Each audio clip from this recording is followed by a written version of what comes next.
নমস্কার বন্ধুরা, open kitchen বাঙালি রান্নাবান্নায় তোমাদের সকলকে স্বাগত। দেখো, আজ আমি একটা আমলকি রেসিপি তোমাদের বানিয়ে দেখাবো। এরকমভাবে যদি তোমরা আমলকি বানিয়ে রেখে দাও তাহলে 2-3 মাস খেতে পারবে। আর খাওয়া দাওয়ার পরে যখন একটু করে মুখে দেবে তখন খুবই ভালো লাগবে। দেখো, প্রথমে আমি আমলকিগুলো খুব ভালো করে ধুয়ে নিয়েছি। ধুয়ে নিয়ে তারপর একটা গ্রেটারের সাহায্যে গ্রেট করে নিচ্ছি এইভাবে। দেখো, এরকম গ্রেটার তো সবার ঘরেই থাকে, তো তোমরা এইভাবে গ্রেট করে নিতে পারবে। দেখো, এরকম করে আমি একে একে সব আমলকিগুলো গ্রেট করে নিচ্ছি। আমি ছোটো যেদিকটা গ্রেটারের যেদিকটা ঝিরিঝিরি বেশি পড়ে আমি সেদিক থেকে করছি। তোমরা চাইলে মোটা দিক থেকেও করতে পারো, তবে আমি একটু সরু সরু ভালোবাসি এরকম, তাই জন্য আমি এইভাবে করছি। তোমরা যেভাবে খুশি গ্রেট করে নিতে পারো।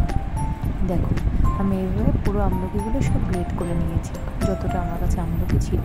এখানে প্রায় 500 গ্রামের মতো আমলকি আছে, পুরোটাই আমি গ্রেট করে নিয়েছি। দেখো কত সুন্দর দেখতে লাগছে, একদম ঝিরিঝিরি করে গ্রেট করেছি আমি।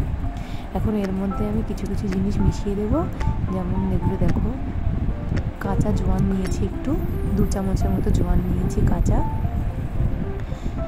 এই জোয়ানটা উপর থেকে ছড়িয়ে দিলাম।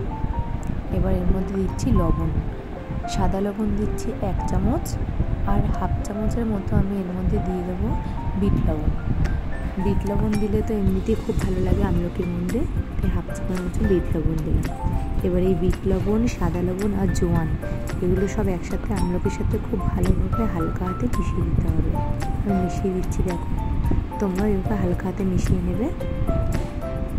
আমলকির সাথে জোয়ান, বিট লবণটা যখন সাদা লবণটা ভালো করে মিশিয়ে যাবে, তারপরে এগুলোকে আমাকে রোদে শুকোতে দিতে হবে।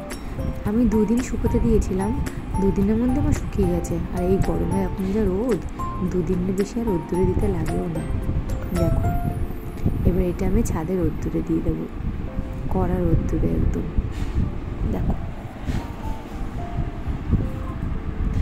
ঘরের থেকে যেমনি রোদ্দুরে দেওয়ার জন্য নিয়ে এসে দেখো আমলকি কালারটা পুরো চেঞ্জ হয়ে গেছে একদম।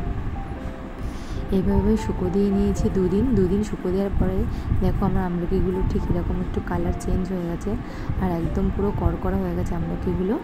এগুলো আমি একটা কৌটোর মধ্যে স্টোর করে রেখে দিয়েছি। তোমরা যদি এইভাবে স্টোর করে রাখো 2-3 মাস খেতে পারবে। Thank you.